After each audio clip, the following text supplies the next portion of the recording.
Amen. Prions.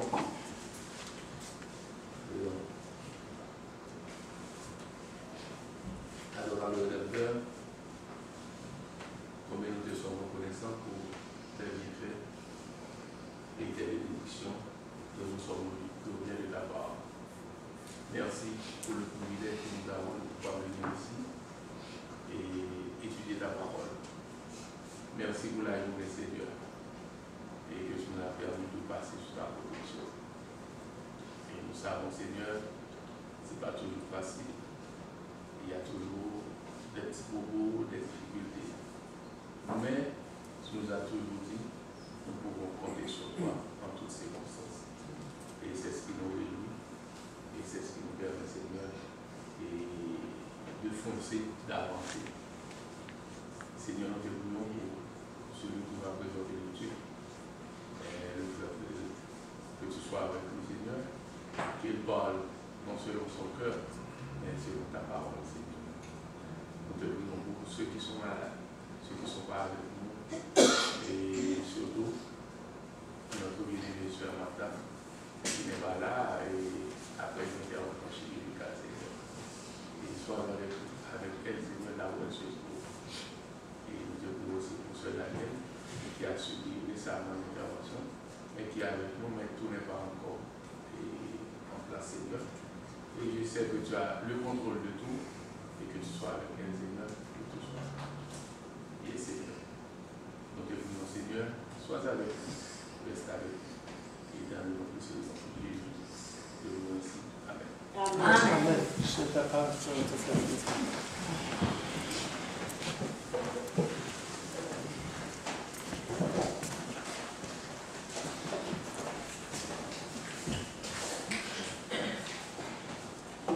Je vais commencer d'abord par souhaiter la bienvenue à tous ceux qui sont parmi nous, surtout ceux qui sont venus peut-être pour la première fois dans ces moments où nous nous assemblons pour étudier la parole de Dieu. Nous voulons vraiment vous accueillir au nom de notre Sauveur Jésus-Christ. La parole de Dieu, c'est comme des perles de grand prix que nous avons besoin, que notre âme a besoin. C'est la nourriture pour nos âmes. Et nous allons examiner la parole afin que nous puissions sortir ici édifiés, c'est-à-dire renforcés dans notre foi pour que nous connaissions de mieux en mieux notre Seigneur dans le but de mieux le servir. Et n'oubliez jamais que l'âme de chacun d'entre nous, le salut de votre âme, c'est la chose la plus inestimable. Cela n'a pas de prix. La même chose, une âme qui est perdue, elle est perdue pour l'éternité. Voilà l'importance de la parole. Nous allons essayer d'examiner ensemble. Bien sûr, nous sommes sur un sujet.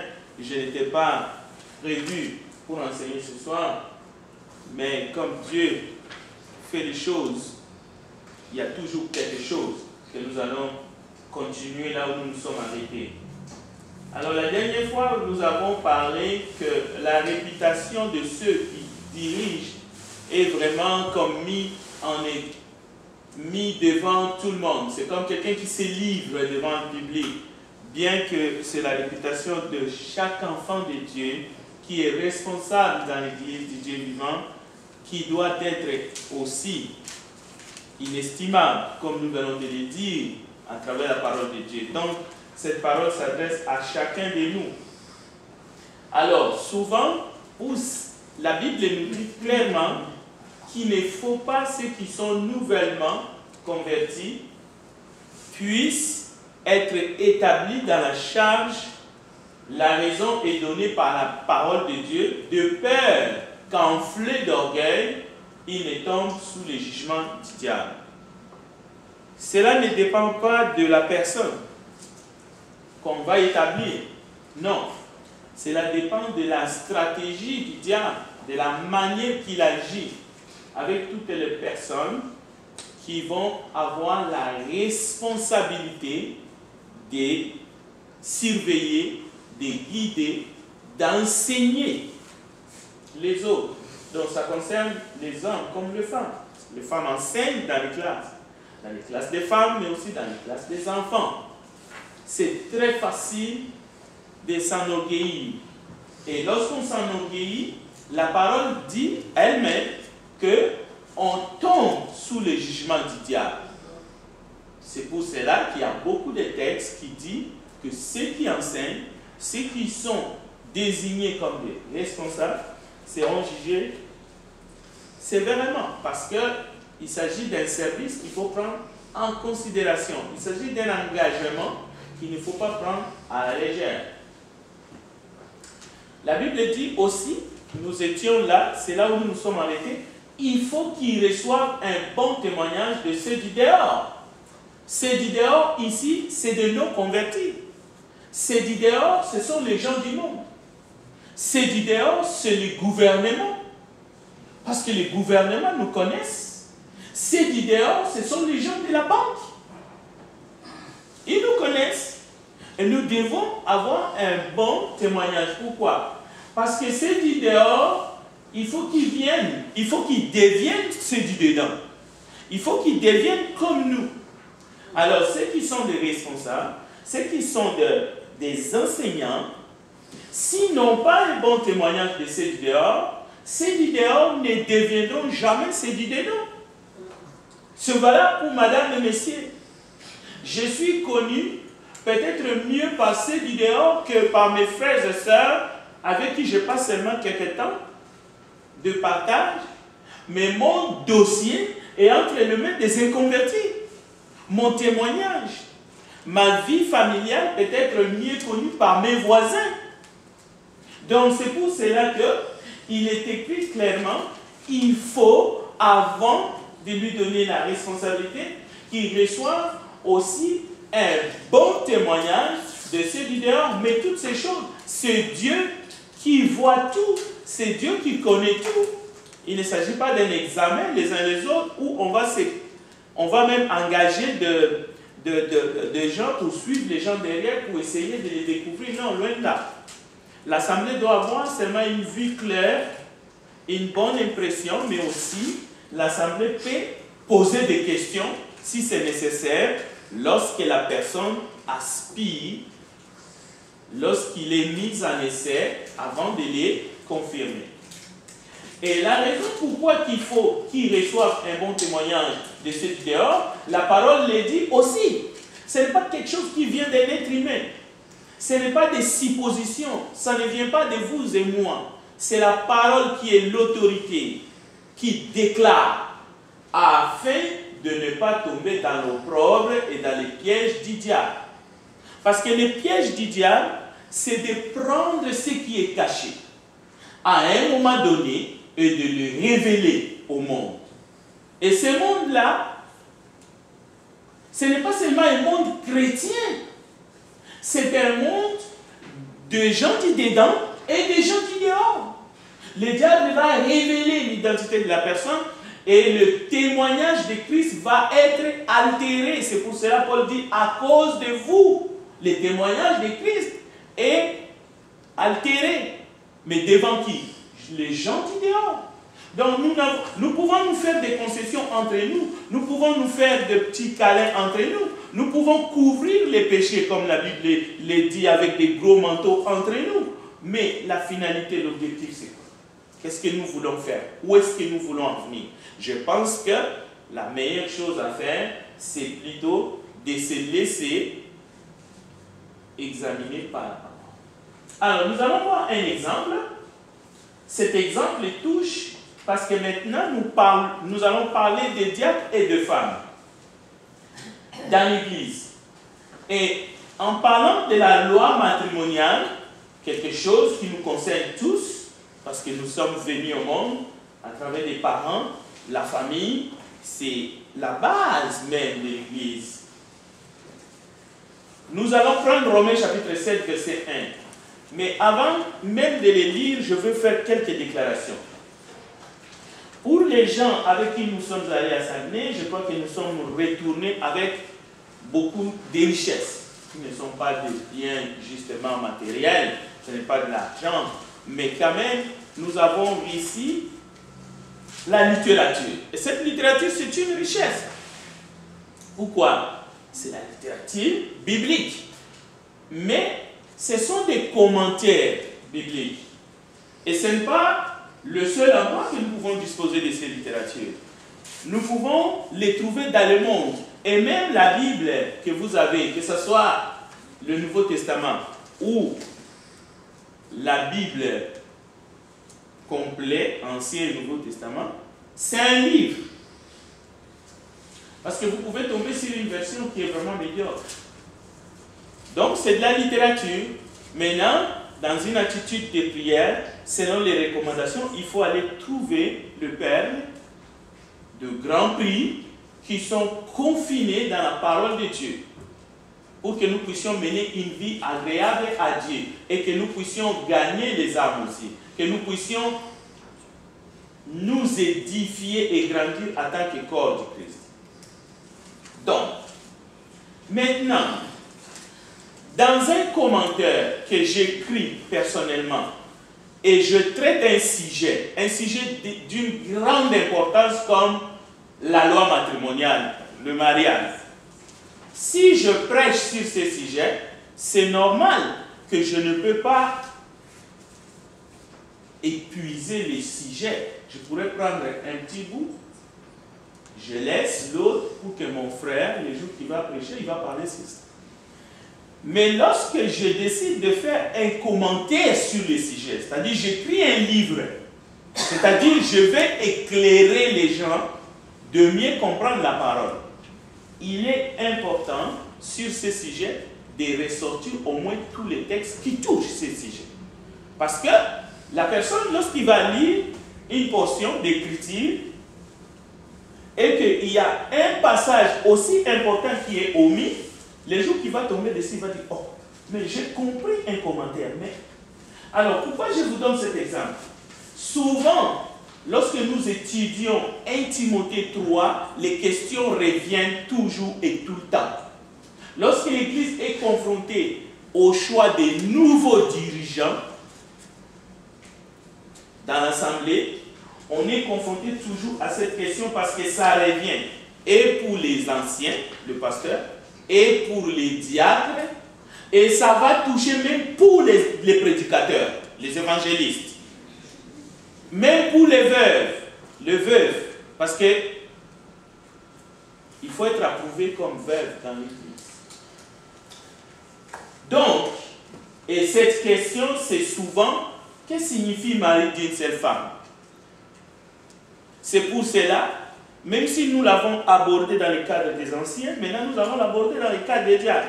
Et même nous allons l'aborder dans le cadre des veuves et d'autres dirigeants, dans le cadre des évangélistes et même des apôtres. Alors, prenons maintenant Matthieu 7, 1. Parce que souvent les gens, ils lisent Matthieu 19 et ils ferment la Bible. Pour eux, ils ont trouvé ce qu'ils voulaient entendre. Cette façon de lire la Bible ou de comprendre la Bible n'est pas la bonne. N'est pas la bonne parce que si le même sujet est abordé dans plusieurs endroits, il faut étudier tous les passages et trouver la pensée de Dieu. Alors, lisons les textes. Ignorez-vous, frères, car je parle à des gens qui connaissent la loi, que la loi exerce son pouvoir sur l'homme aussi longtemps qu'il vit. Ainsi, une femme mariée est liée par la loi à son mari tant qu'il est vivant. Mais si le mari meurt, elle est dégagée de la loi qui l'a liée à son mari. Si donc, du vivant de son mari, elle devient la femme d'un autre homme, elle sera appelée adultère. Mais si le mari meurt, elle est affranchie de la loi, de sorte qu'elle ne point adultère en devenant la femme d'un autre. De même, frères, vous aussi, vous avez été, par le corps du Christ, mis à mort en ce qui concerne la loi, pour que vous apparteniez à un autre, à celui qui est ressuscité des morts, afin que nous portions des fruits pour Dieu. Car, lorsque nous étions dans la chair, les passions des péchés provoqués par la loi agissaient dans nos membres, de sorte que nous portions des fruits pour la mort. Mais maintenant, nous avons été dégagés de la loi, étant morts à cette loi sous laquelle nous étions retenus, de sorte que nous servons dans un esprit nouveau et non selon la lettre qui a vieilli. Donc, comme j'avais dit tout à l'heure, l'importance, c'est d'être volontaire et honnête pour comprendre toute la parole de Dieu. Et n'est pas sectionné. On ne peut pas prétendre qu'on a fait un commentaire si on a omis d'autres textes qui parlent du même sujet. C'est une fuite en avant. Il faut expliquer tout, parce qu'on prend du temps pour écrire. Ce n'est pas comme celui qui prêche. Celui qui prêche peut se justifier en disant, écoute, je ne peux pas épuiser un sujet dans 30 minutes. Mais celui qui écrit, il a tout le temps pour écrire. Donc c'est une façon pour nous aider de ne pas seulement brandir un commentaire en disant, voilà, c'est ça la vérité. Non, un commentaire, c'est quelqu'un qui l'a écrit. Il a choisi des passages, peut-être qu'il comprend, et il a laissé volontairement des passages qu'il ne veut pas toucher. Donc c'est ça. Ça me concerne moi-même personnellement, lorsque j'écris un commentaire. Voilà. Alors, pour comprendre maintenant le texte que nous venons de lire, il faut aller aussi chercher des vérités dans 1 Corinthiens 7. Ce sont des vérités qui sont là, mais ce qui est important, vous allez comprendre, c'est les paroles que nous allons entendre de la part de l'Esprit, parce que c'est le Saint-Esprit qui a poussé Paul à écrire. Mais Paul va dégager des pistes qui vont nous aider ce soir. Bon, je vous laisse le texte, vous pouvez le lire à la maison. Mais je vais choisir par exemple le verset 10. À ceux qui sont mariés, j'ordonne, non pas moi, mais le Seigneur. Prenez juste. C'est une jointure. La personne qui parle, il est rempli du Saint-Esprit. Mais il fait la différence. Il dit, à ceux qui sont mariés et aux veuves, j'ai dit, là je lis le verset 8, à ceux qui sont mariés et aux veuves, j'ai dit qu'il est bon de rester comme moi. Regardez le verset 5. Hein? Lorsqu'il dit, bon, que le mari rende à sa femme ce qu'il lui doit et que la femme agisse de même envers son mari, la femme n'a pas autorité sur son propre corps, mais c'est le mari. Et pareillement, le mari n'a pas autorité sur son propre corps, mais c'est la femme. Là déjà, ce sont des textes que nous connaissons, mais ce sont des vérités qui sont difficiles à mettre en pratique. Et ça peut déjà nous créer des difficultés pour servir Dieu comme il faut. Si on ne comprend pas ces choses. Parce qu'on dit, l'église en miniature, c'est la famille. Si chacun veut faire sa loi, ça ne marchera pas. Continuons. Au verset 7, il dit ceci. Je voudrais que tous les hommes fussent comme moi, mais chacun tient de Dieu un don particulier. L'un d'une manière, l'autre d'une autre. En fait, je suis en train de montrer comment l'apôtre du Seigneur est en train de mettre de bémol. Parce que souvent, nous partons facilement sur un texte biblique. Nous voulons que ça soit fait comme nous voulons et pas autrement. Alors, il dit, je voudrais que tous les hommes fassent comme moi. Mais chacun a un don particulier. L'un d'une manière, l'autre d'une autre. Et c'est là qu'il dit, mais à ceux qui ne sont pas mariés et aux veuves, j'ai dit qu'il est bon de rester comme moi. Mais, s'il manque de continence, qu'il se marie. Car il vaut mieux se marier que de briller. Donc, vous voyez, il n'y a pas de commande. Paul ne met pas les gens dans une boîte et il ferme. Il y a une certaine liberté ici, mais cette liberté est en Christ. Ça ne sort pas. Ça ne va pas vers le péché, vers le mal. C'est-à-dire tout est bien compris. À ceux qui sont mariés, j'ordonne, non pas moi, mais le Seigneur. Vous voyez, Paul dit, ce n'est pas moi, c'est le Seigneur qui ordonne. Et même quand c'est le Seigneur qui ordonne, que la femme ne se sépare point de son mari, si elle est séparée, qu'elle demeure sans se marier ou qu'elle se réconcilie avec son mari. Donc, bien que Paul dise ce n'est pas lui, c'est le Seigneur, mais voici, il vient de donner une vérité. Il dit que la femme ne se sépare point de son mari. Mais s'il décide quand même de se séparer, parce qu'il ne peut pas supporter qu'elle demeure comme ça. Et le moment venu, qu'elle se réconcilie avec son mari. Donc, on continue. Regardez le verset 12. Aux autres, ce n'est pas le Seigneur, c'est moi qui dis. Écoutez Paul, il est rempli de Saint-Esprit. Il dit, maintenant, ce n'est pas le Seigneur qui dit, c'est moi qui dis. Et qu'est-ce qu'il dit? On va le lire. Si un frère a une femme non-croyante et qu'elle consente à habiter avec lui, qu'il ne la répudie point. Et si une femme a un mari non-croyant, qu'il consente à habiter avec elle, qu'elle ne répudie point sa femme. Car le mari non-croyant est sanctifié par la femme non-croyante est sanctifiée par les frères, autrement vos enfants seraient impurs. Ah! Les enfants, il y en a qui ont dit les enfants sont des anges. Écoutez, vous écoutez? Donc c'est-à-dire dans un couple mixte, les enfants peuvent être impurs. Bon, ça c'est un autre sujet. Parce que beaucoup ont oublié que par le péché d'inceste, la mort a régné. C'est pour cela même les enfants meurent. Mais nous ne disons pas que les enfants naissent avec le péché d'Adam. Ça c'est une autre vérité. C'est une autre hérésie qu'on a inventée. Mais si on veut reconnaître la puissance du sang de Christ seul qui peut purifier, on doit comprendre ces vérités-là. On continue. Si les non-croyants se séparent, qu'ils se séparent, les frères ou la sœur ne sont pas, à ce moment-là, liés dans ces cas-là. Dieu nous appelle à vivre en paix. J'espère que vous m'aviez compris lorsque j'ai insisté dans les déclarations de Paul. Ce n'est pas moi, c'est le Seigneur. C'est moi, mais ce n'est pas le Seigneur.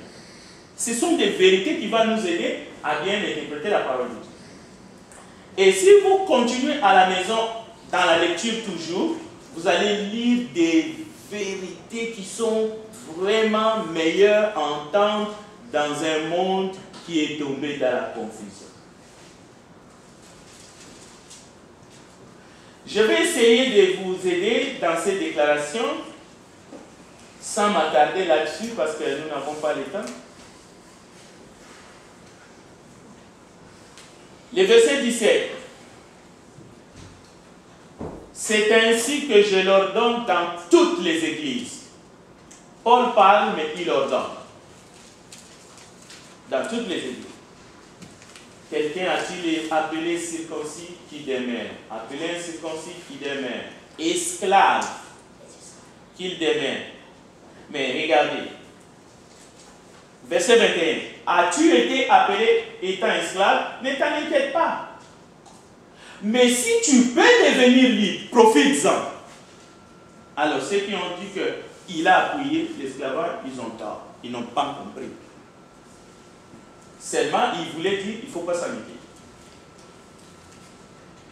Écoutez maintenant le verset 25. Pour ce qui est des vierges, voici, je n'ai point d'ordre du Seigneur, mais je donne un avis. Ah! Paul peut donner un avis rempli du Saint-Esprit. Est-ce que son avis va détruire l'Église? Non. Mais il dit clairement, je n'ai point d'ordre du Seigneur, mais je donne un avis comme ayant reçu du Seigneur miséricorde pour être fidèle. Quelqu'un peut donner un avis. Pourquoi vous voulez le prendre comme s'il veut changer la doctrine? Oh, le frère a dit, boum, ça part. On est divisé, on va s'asseoir. Non, non, c'est son avis. Même dans le monde, dans les politiques, quelqu'un peut parler à son nom. Tu es porte-parole d'un parti politique. Il y a des moments où tu peux parler à ton nom. Mais il y a des moments où tu peux parler au nom de la communauté. Et si nous ne faisons pas ces parts des choses, nous allons tout le temps, nous casser la tête, essayer de provoquer des embrouilles pour rien. C'est-à-dire laisser que chacun donne son avis et ne considérez pas ça comme si c'était la fin du monde. Mais si quelqu'un s'élève et qu'il dit maintenant je parle au nom de tout le monde et je vous l'impose, si ce n'est pas conforme à la parole, nous allons l'éteindre. Nous allons dire nous ne croyons pas à ce que tu viens de déclarer. J'avance.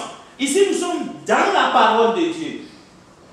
Il dit voici ce que j'estime bon à cause des temps difficiles qui s'approchent. Il est bon à un homme d'être ainsi. Es-tu lié à une femme? Ne cherche pas à rompre ces liens. N'es-tu pas lié à une femme? Ne cherche pas une femme. Mais ce ne sont pas des commandements. Il dit, voici ce que j'estime bon. Si tu t'es marié, tu n'as point péché. Mais si la Vierge se mariait, elle n'a point péché. Mais ces personnes auront des tribulations dans la chair. Et je voudrais vous les épargner. Il dit, voici ce que je dis, frère. Le temps est court. Que désormais ceux qui ont des femmes soient comme n'en ayant pas. Ceux qui pleurent comme ne pleurant pas. Ceux qui se réjouissent comme ne se réjouissant pas. Ceux qui achètent comme ne possédant pas. Ceux qui usent du monde comme n'en usant pas, car la figure de ces mondes passe. Et il va continuer même pour dire, celui qui marie sa fille vierge, fait bien. Mais celui qui ne marie pas sa fille vierge, fait mieux. Est-ce que dans ces deux cas-là, frères et sœurs, Paul est en train d'imposer des choses sur des gens? Est-ce que Paul est en train de dire, tu as des filles vierges, tu le maries. Si tu ne le maries pas, tu vas en enfer. Tu as des filles vierges, si tu ne le maries pas, tu fais mieux. Mais moi, je te dis, tu ne dois pas marier tes filles vierges. Paul ne fait pas ça. Maintenant, comment des fois nous entendons ce que nos frères disent, même dans nos oreilles les uns les autres? Quelqu'un te dit quelque chose, toi tu prends ça, c'est son avis, c'est son opinion. Ce n'est pas une affaire d'État. Tant qu'il ne cherche pas à nous l'imposer par la force, de quoi on se mêle? Donc, il y a un principe ici dans ce que nous venons d'apprendre. Ne forcez pas les frères de renoncer à leur avis, à leur opinion personnelle, tant qu'ils ne cherchent pas à nous les imposer par la force. C'est un manque d'amour. Oh, voici ce qu'il a dit. Voici ce qu'il m'a dit. Voici. Il t'a dit quoi? Au fait, il t'a rien dit. Il n'a rien dit. C'est son avis.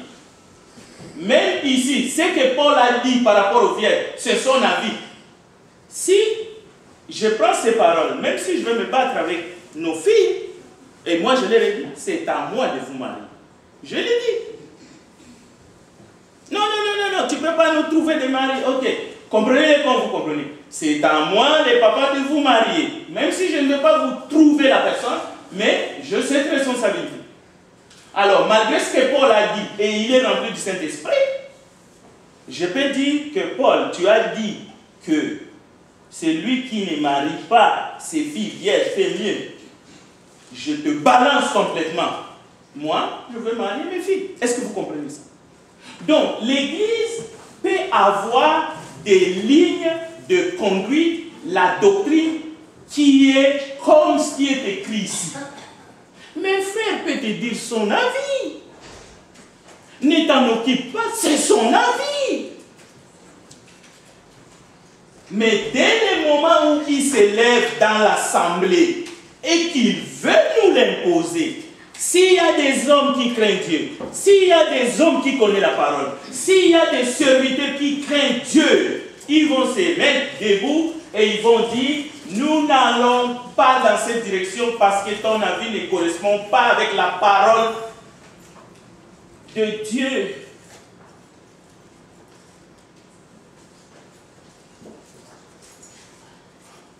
Bien, maintenant les femmes. Parce que dans les textes, il est dit, les femmes, quant à elles, doivent être honnêtes. médisantes, sobres et fidèles en toutes choses. Certains ont dit, mais c'est qui ces femmes-là? Ce sont les diaconesses, ce sont les femmes des diacres, mais qui sont-elles? Ce sont des femmes des anciens. Bon, en Tite chapitre 1, verset 6 à 9, toutes ces questions, c'est sans importance. Si vous êtes seulement une femme et que vous êtes dans le corps du Christ et que vous êtes un enfant de Dieu et que vous êtes né de nouveau, ceci vous concerne.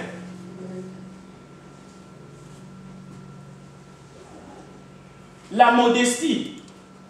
Nous retrouvons pratiquement le même qualification pour les anciens, on les retrouve pour les diacres. Mari d'une seule femme, enfant fidèle, ni accusé de débauche, ni rebelle. Économe de Dieu, non arrogant. Nos enfants doivent savoir ces choses. Non colérique, non violent, non porté aucun déshonnête. Bon. Nous apprécions nos sœurs en Christ. Nous les apprécions parce que ce sont des collaboratrices. Mais une chose est sûre, et Paul n'a pas eu peur de le mentionner. Et souvent dans les églises, on a peur de parler, de s'adresser aux femmes. Mais dans la Bible, on s'adresse aux femmes. Donc, les femmes ne doivent pas, nos sœurs que nous apprécions, être impliquées dans la médisance. La médisance, c'est parler en mal de frères et sœurs, dans l'église, dans la communauté. C'est une des raisons que Paul a dit que les femmes se taisent dans les églises. Parce que dès qu'elles commencent, cela veut dire qu'elles vont parler, mais elles vont opposer les hommes dans l'ensemble. Et vous savez, lorsque vous êtes mêlés, vous vous fâchez. Lorsque vous êtes mêlés, vous vous fâchez. Parce que dans leur nature, elles parlent en bas, elles se cachent pour parler. C'est eux qui agitent le feu.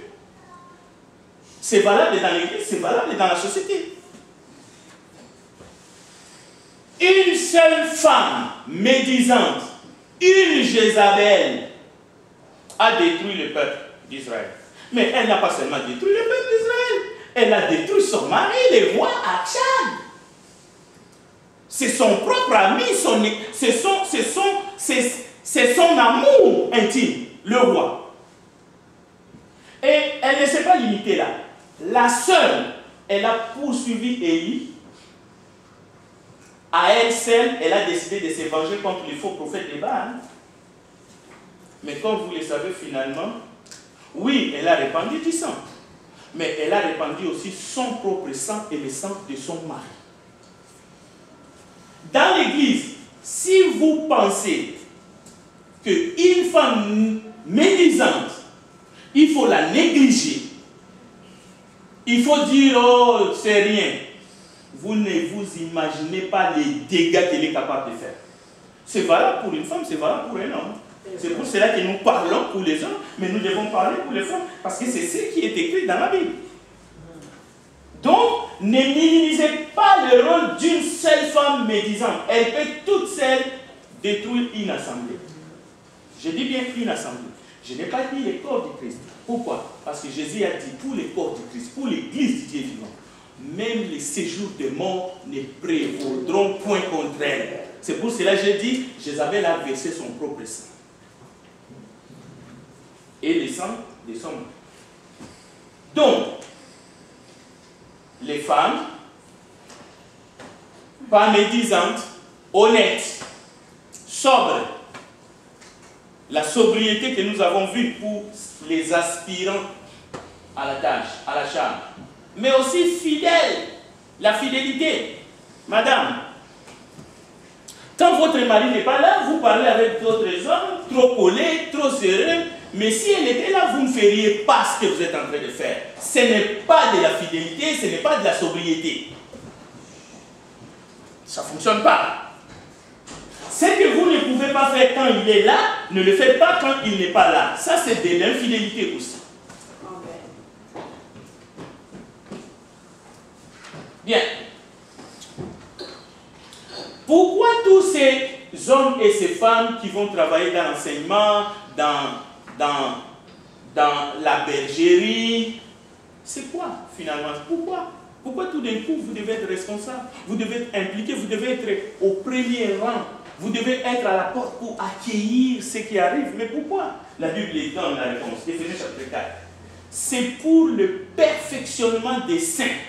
C'est-à-dire les jeunes parmi nous, les jeunes convertis parmi nous, quand ils verront ces actions, ils vont se perfectionner, ils vont devenir meilleurs dans leur foi, ils vont être capables de laisser l'église et aller gagner les âmes dehors. Mais si toi tu es là pour élever la voix, tu es en train de tuer les âmes dans l'église, au fait. Les enfants vont abandonner ces lieux-là.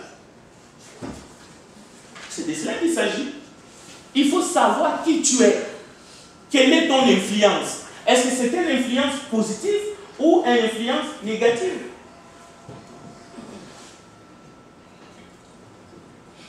Maintenant, c'est ici que je vais m'arrêter. Que dit l'Écriture au sujet de la durée du mandat des anciens, des diacres et autres dons? Peut-être que vous n'avez jamais entendu parler de ça. Je ne vais pas inventer les choses, mais nous pouvons nous interroger. Et je vais vous dire pourquoi j'ai amené ces points. Aujourd'hui, dans le monde, vous pouvez douter, le mandat le plus court est devenu le mandat des dirigeants. Vous allez seulement entendre, moi aussi j'étais ancien, mais qu'est-ce qui s'est passé? Au passé, on parle au passé. Ah oui, j'étais prédicateur dans telle église. Quand tu regardes même les liens, celui-là même qui était prédicateur pendant 30-40 ans, regarde les liens, c'est-à-dire ce qu'il laisse comme accroche avec là où il a servi pendant 40 ans. Le désastre total. Aucune connexion. Alors, c'est pour cela, quelle est la durée selon les Écritures? Le mandat, oui, tu as reçu un mandat, on t'a établi. Mais c'est quoi ce mandat? C'est quoi cette durée? C'est pour combien de temps? Oui, il y a beaucoup de gens qui vont dire, bon, la Bible ne donne aucune indication, dès qu'on est ancien à vie. Il y en a qui le pensent aussi, hein. Et peut-être qu'ils n'ont pas tort, c'est à vie. Mais on va voir, l'Écriture va nous renseigner. Deuxième élément. Il est tout à fait possible aussi d'aller regarder dans l'Ancien Testament comment les Lévites exerçaient la fonction des Lévites, qui est l'équivalent de pasteur ancien aujourd'hui. Comment ça se fait? Je vous donne un texte. Nombre chapitre 8, verset 24 à 26. Eux, c'était strict, c'était la loi. On ne devenait pas un Lévite avant 25 ans. Et lorsqu'on devenait lévite à 25 ans, si on est établi, si on est de la famille, si on est de la famille de Lévi, et qu'on n'est pas débauché comme les enfants d'Élie, qui ont même porté atteinte à la vie de leur père, parce qu'ils ont fait des choses terribles. Mais leur père ne les a pas bien sanctionnés. Ils sont morts avec leur père le même jour. Donc, dans la loi, moi je vous donne ça juste comme renseignement, je ne dis pas que les anciens c'est comme ça, non, loin de là. Au contraire, je vais parler dans un autre sens.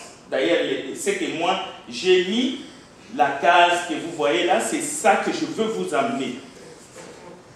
Mais pour les Lévites, c'était, s'il devient Lévite à 25 ou à 30 ans, selon la loi, c'était 25 ans. S'il n'y a pas quelque chose qui arrive, ou s'il n'est pas mort. Parce qu'il mourait dans l'exercice de leurs fonctions lorsqu'il faisait quelque chose qui était désagréable devant Dieu. Voilà, 25 ans. Après 25 ans. Parce que imaginez même les anciens, écoutez. Pensez-vous, parce que nous sommes dans l'ancienne alliance, par plaisanterie, comme j'ai vu dans mon pays, un ex-premier ministre, sur sa chaise roulante, qui est toujours chef de son parti, à 110 ans, il n'est même pas capable d'ouvrir les yeux. Est-ce que vous pensez vraiment que nous, on peut tomber aussi bas? Parce que c'est ancien, oui, on l'aime, là c'est la vénération. Et d'ailleurs, on ne venait pas là, on est en train de les punir. C'est comme les enfants qui disent, papa, tu es notre papa. Même ma soeur me dit, qu'est-ce qu'on va manger aujourd'hui? Non. C'est pour cela, écoutez, mais quand même, soyons sérieux. Les pièges, c'est ceci. La parole de Dieu n'impose rien, mais rien du tout, sur la durée ou le mandat des serviteurs dans l'église du Dieu vivant. Il n'y a pas de limite, il n'y a pas de date, rien du tout, mais nous avons la sagesse. Mais souvent, qu'est-ce qui arrive? Qu'est-ce qui arrive? Qu'est-ce qui arrive? Les gens sont très aguerris pour demander la démission d'un ancien ou des anciens.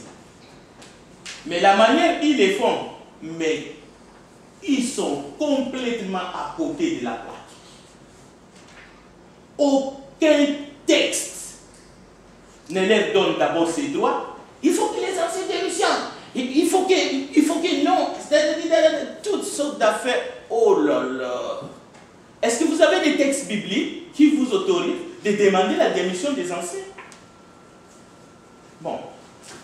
Ici, je voulais dire quelque chose qui était simple que un veuf, parce qu'il y avait une question que je n'ai pas répondu, un veuf qui se remarie, mais après la mort de sa première femme, elle peut devenir ancienne. Il n'y a pas de problème. Mais pourquoi après la mort de sa première femme? Parce qu'il peut être deuxième, troisième, quatrième, on ne sait pas. Cela veut dire, si ce n'est pas après la mort de sa première femme, il ne peut pas. Parce que peut-être que les autres sont vivants. Et nous n'allons pas aller examiner la cause des divorces comme certains le pensent. C'est un anathème.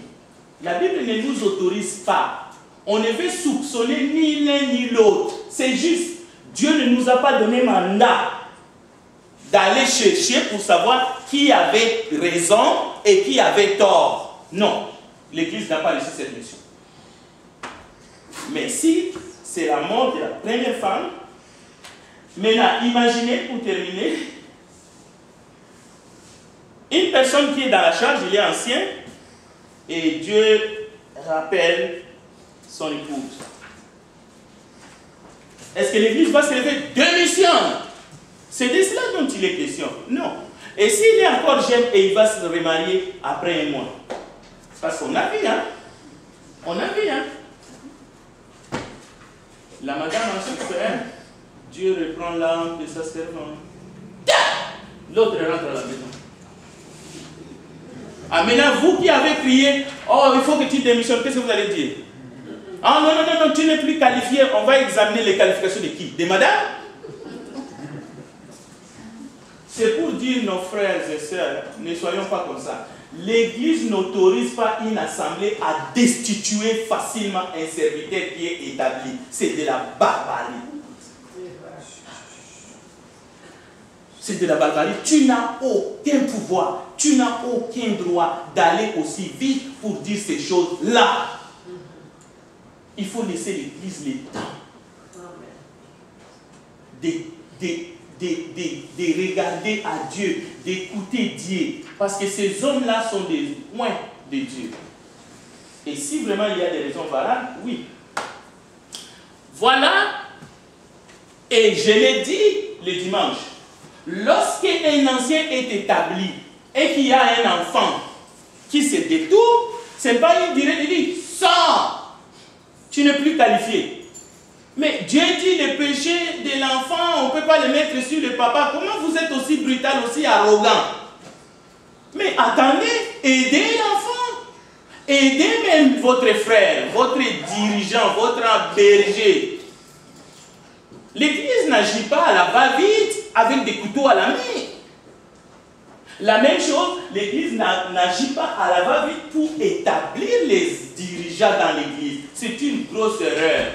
Si vous voulez, on va s'asseoir. Nous avons des cas, des exemples, où nous avons même été consultés pour donner des conseils. On ne nous a pas écoutés. Aujourd'hui, le drame est arrivé. Le drame est arrivé. Parce que la parole de Dieu, il faut l'examiner au cas par cas. Il faut agir à tête froide. Dès qu'il y a du feu au lac, sachez que vous allez faire le même erreur, vous allez répéter la même chose, vous allez commettre des bêtises, l'église va en souffrir, l'église va être tirée vers le bas, les gens vont mourir dans leur foi. Ce n'est jamais quelque chose de précipitation. Pourquoi? Parce que les âmes, telles que vous êtes assises, si réellement vous êtes enfant de Dieu, même en n'étant pas reconnu dans la chair, vous servez le Seigneur. C'était le commandement. La Bible dit, servez Christ, le Seigneur. Donc l'église est fière de chaque membre. Donc le travail est fait. Si le travail est fait, maintenant tout ce qui est établissement, évidemment, comme nous venons de le voir, ça s'est fait dans la paix, dans l'harmonie, dans la douceur. Il faut prendre le temps nécessaire et il faut faire les choses bien. Donc, je vais m'arrêter ici définitivement. Je ne sais pas si quelqu'un veut faire un commentaire ou il a des questions dans ce que j'ai dit, je peux les redire encore, ou dans quelque chose que je n'ai pas dit. Il peut éclairer seulement l'Assemblée.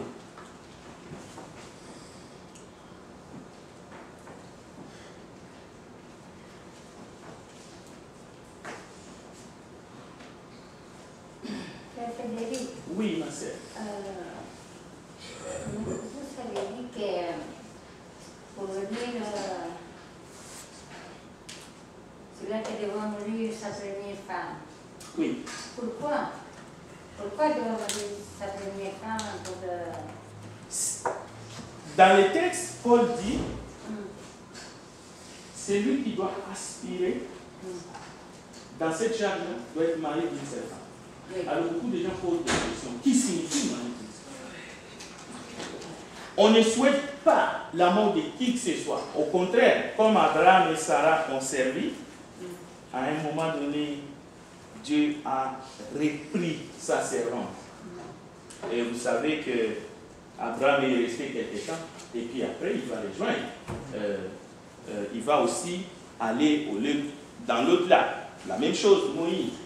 Mais aujourd'hui, nous vivons dans l'Église, selon le modèle du Nouveau Testament. Souvent, les églises, ils ont mis toutes les charges sur le dos de quelques personnes, en disant que c'est eux qui doivent faire tout le travail. Ce qui arrive, c'est que lorsqu'il y a ces choses-là qui arrivent, il y a trop d'abus.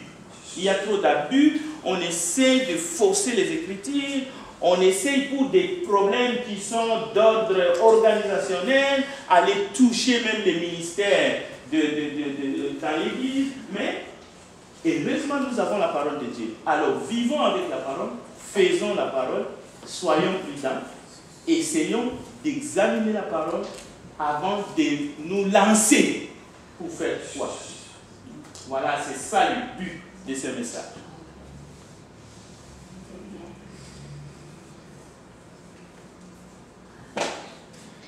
C'est aussi pour les sœurs. Une sœur peut perdre son mari, mais l'Église peut approuver cette personne comme veuve dans l'Église parce que c'est un commandement. Mais l'Église peut refuser aussi en disant non, non, non, non.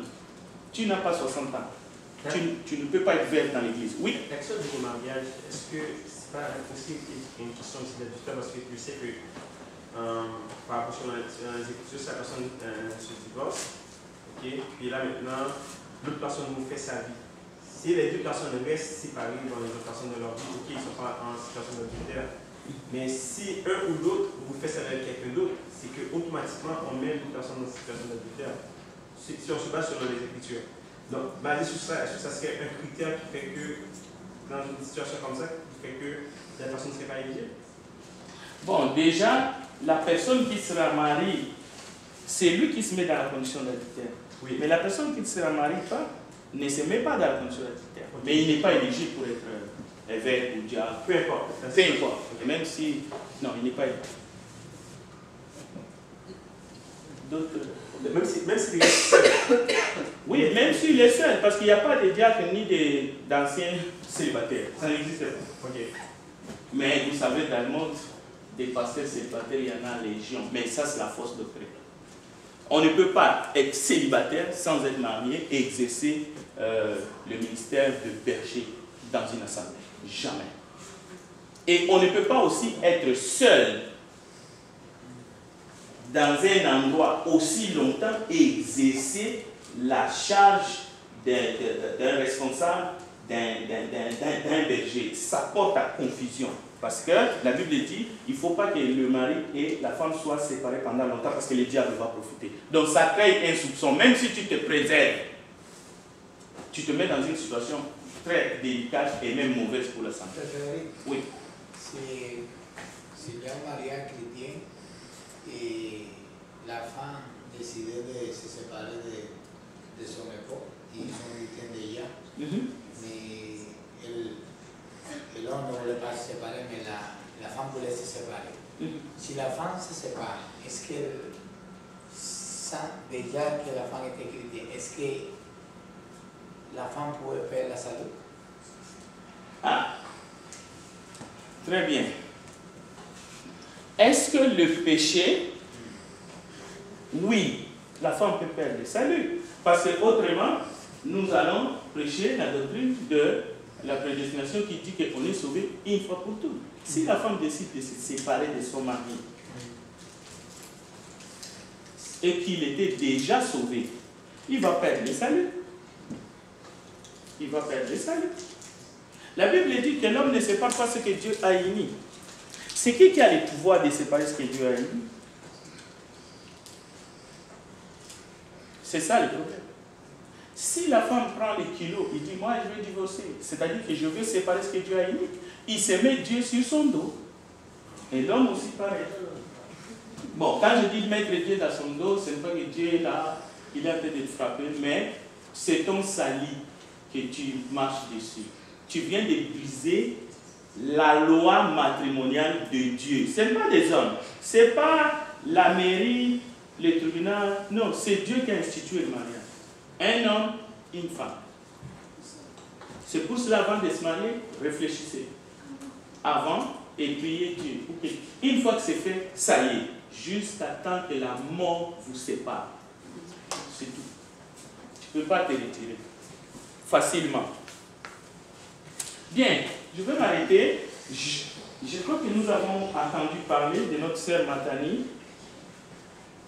Elle est à l'hôpital Notre-Dame. Prions pour elle. Elle est en train d'avoir des soins. Nous l'avons rencontrée. Elle vient de passer à une opération, anesthésie générale. Vous savez que c'est le temps de rétablissement, mais il y a d'autres étapes. Alors, gardons la famille dans la prière. N'oublions pas de prier aussi pour Myrlène et même pour Mira. C'est pour cela qu'il n'est pas là ce soir. Et prions aussi pour la sœur Ophelina qui doit aussi passer des examens. Et aussi pour tous les autres qui souffrent, comme sœur Anne et d'autres, Joséphine. Voilà, je vais m'arrêter ici. Je vais demander à Eric de nous conduire dans un chant et la prière finale.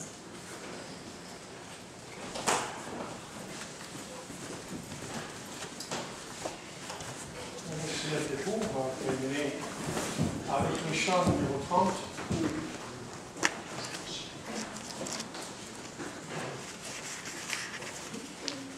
Ensuite, je demande au frère Jules de nous conduire en prière.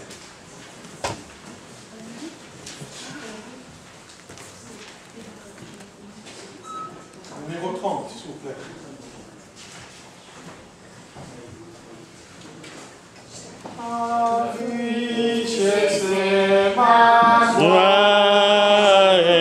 Et ma félicité. Oh Jésus, c'est de croire que tu m'as acheté, empli de confiance en toi, divin Sauveur. Je vis dans l'espérance et je marche sans peine. Rien d'autre ne souille, rien ne guérit le cœur.